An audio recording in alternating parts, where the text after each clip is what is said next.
So CNN changed drastically. CNN, when I was there, was liberal, biased. Sure. Trump wasn't on the scene yet. Yeah. Then they became more agenda-driven, not just biased. Now they are, and have been for the last 5, I would call it propaganda.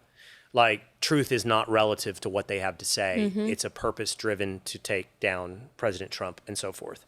It wasn't like that when I was there. I do remember this. I was at CNN on a morning show after Elliot Spitzer's show with Soledad O'Brien. It was called Starting Point with Soledad O'Brien. I was on it every morning. And Trayvon Martin happened, okay? And I approached the Trayvon Martin case like a lawyer, like I am. The lawyer that you are. Yeah, and I knew what I didn't know. And I knew what the cops didn't know. And I certainly knew what the journalists didn't know. Meaning, I can remember some of the details of Trayvon Martin, but there was a gap missing in the 911 call where we don't know what happened between George Zimmerman and Trayvon Martin and who was the aggressor. We don't know. The popular narrative was that George Zimmerman hunted down Trayvon Martin. And then the counter argument was they had a confrontation, whether or not they should have or not. If Zimmerman was overstepping his authority and bounds, it doesn't really matter. At the point they get into a confrontation, who's the aggressor? Does Martin attack Zimmerman and Zimmerman defends himself, or is Zimmerman the aggressor? And so I would make these arguments. You don't know. We don't know what happened in this gap of time. So it's reasonable doubt, by the way, in a court of law. And I get called a racist. Yeah. All the time. Yeah. All the time. So it started. I'd gotten used to that. And then it also, Romney Obama running for election. 2012, I'm there. yeah. And I get called a racist. And the thing that I hated the most, if random people call you racist on the internet, whatever. When people that you work with do something like that, that's different, okay? And that started happening at CNN. Allusions, statements, and then hostility. In particular, I'll tell you the person, Don Lemon. I'm not a fan, okay?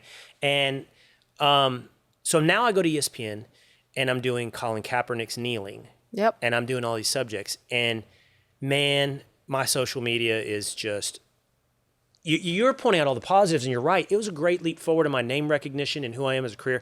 But man, half the time, it's like, okay, here we go. Get ready to be called a racist today again.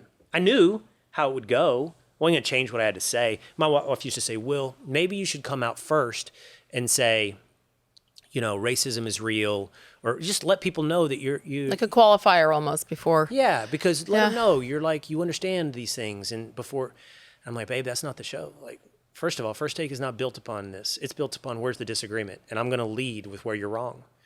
And also, I don't think I should have to do all that. Like, I let my life speak for myself. I always say this, and you and I are having heart to hearts now. I just kind of am volunteering information. No, but like, I love it. Thank you. When I lived in New York, my kids went to school in Harlem. My oldest son in particular was one of 5 white kids in the whole school. Okay, he went to school on 135th Street to a charter school, and then I'd go to CNN, to First Take, or I'd go to ESPN, and I knew I was surrounded by people who were sending their kids to lily white private schools, spending a ton of money to make sure they do it, calling or alluding to the fact that I was racist. Yep. And I'm like, this is too much for me to bear. But it was great for my career in terms of the platform and the name recognition, despite all that swirling around me, Did you consider at any time toning it down? No. Softening, especially with Kathleen at home telling you, really, I mean, couldn't. start with this. You couldn't do it? Because I'm going to be real. That's been my only North Star, my only guiding light. Be you. Be real.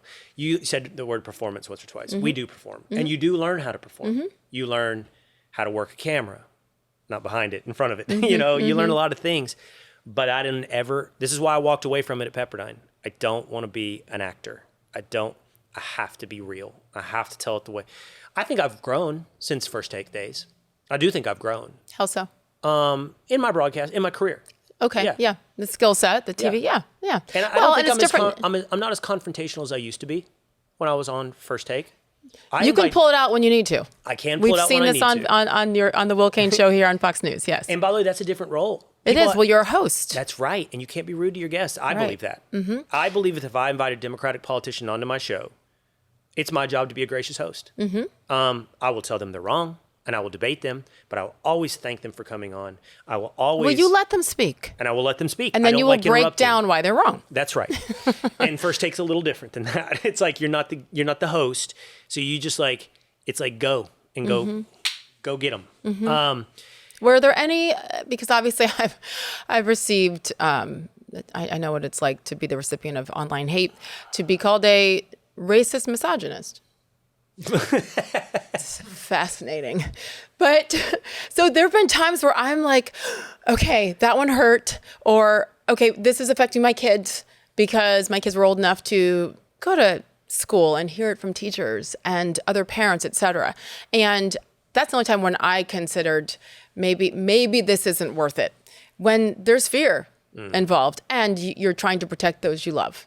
No. I love that you didn't have that moment. And I don't know why I didn't have that moment. Especially when people are coming at you online? Yeah, no, part of it's the quantity. Like, I couldn't obsess about any one particular thing somebody There's said. so many. Because there were so many. Yeah. But I wasn't going to change anyway. So, yeah. You know, I'm friends with Ryan Russillo. And at the same time now First Take's going on, I was starting to do the Russillo Show on ESPN Radio. And we're still friends. We talk to this day. And if Ryan were sitting here and he was indulging conversations about my career, he would probably raise, was it good for you or not? He has said to me, like, he has said, I saw you appear, and I'm like, oh my gosh, look at this guy, and he's rising so fast at ESPN. But it also branded me. Like, he and I have these, he's like, it branded you a certain way. And then the guy that ended up being on ESPN Radio with his own show, for a lot of the audience, are like, whoa, he's way different than I thought. He's not as combative. He laughs at himself. He has fun hanging out with guys who disagree with him. And it's like, yeah, well, that's the full version of me. Over here is really just the debate version of me.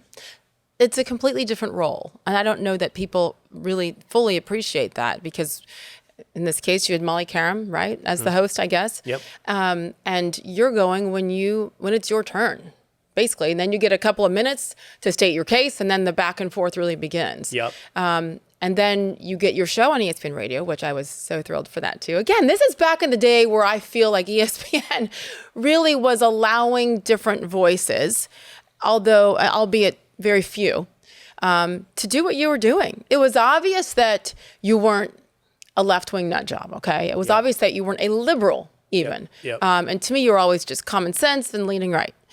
But they gave you that platform. They did. And I think, and now that I look back, even though it's been so many years, I'm like, wow, that was good. Can you imagine it now? That's what makes me so sad, though, because there's no way in hell that would happen now.